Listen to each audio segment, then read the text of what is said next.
Баршаңызға қайырлы күн достар. Бүгін біз сіздермен бірге лимон мен мятаны қысқа бірге қатырып дайындайтын боламыз. Қонақ келіп қалған жағдайда осылай шай демдеп жіберсеңіздер және кәдімгі қайнаған ақ суға салып ішсеңіздер, өзінің берер пайдасы өте мол.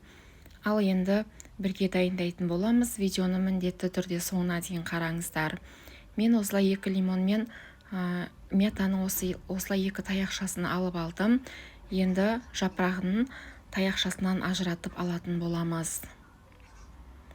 Қыстың күні суықтаған кезде осылай суға салып балаларыңызға ішкізсеңіздер де балалардың иммунитетін көтеріп, әртүрлі инфекция аурулардан сақтайтын болады.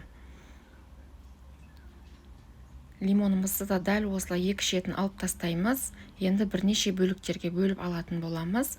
Арасындағы дәнектерін алып тастаңыздар. Біз лимонды қабығымен бірге салатын боламыз. Яғни лимонның қабығында витаминдер өте көп.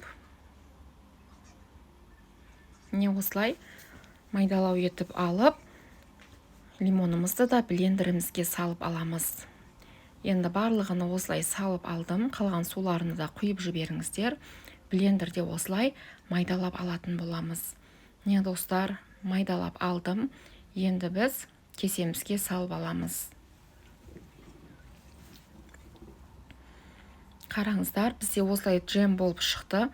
Енді біз кәдімгі жаңағы тоңазытқышқа салатын боламыз. Тоңазытқышқа салу үшін осылай ыдыстарыңыз болса салып алыңыздар. Немесе кәдімгі жаңағы ет турайтын тақтайға, таскаға қасықпен алып, домалақтап қойып шықсаңыздар да болады.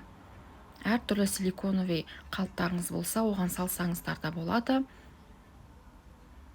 Мен осылай ыдыстарға салып алдым. Енді дайын болған жаңағы лимон мен мятамызды тоңазытқышқа қатқанша қойып қоямыз.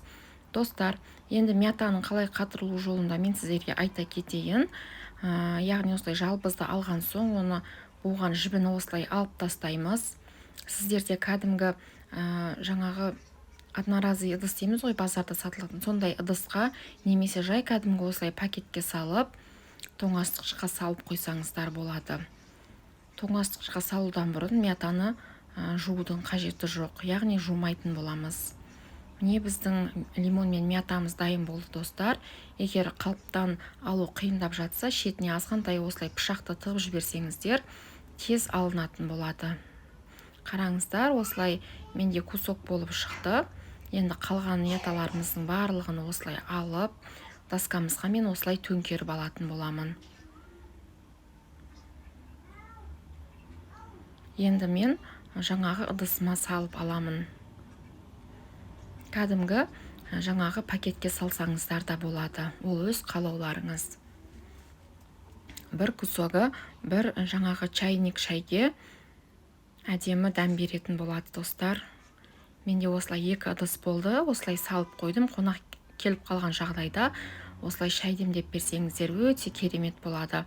Енді пакетке салып қойған мятаны да көрсетемін. Достар, бұл мятаны қолданар алдында сіз өзіңізге қажетті жапырақтарды осылай сындырып алыңыздар. Сыну өте оңай, қатып тұр. Ал қалған бөлігіні қайтадан тоңазытқышқа салып қойыңыздар. Сыртта қалып кетпесін. Мұзы еріп кетсе, түсі қарайып, жаңағы солып қалатын болады. Сол үшін қатырылған жағдайда түрінде сындырып алып, қайтадан салып қойыңыздар. Достар, менің видеом сіздерге ұнаған болса, лайк басып, міндетті түрде комментарий жазып кетіңіздер. Яғни өз пікірлеріңізді комментарий арқылы қалдырыңыздар. Және де менің каналыма тіркеліп қоңырауша белгісін басып қойды ұмытпаңыздар.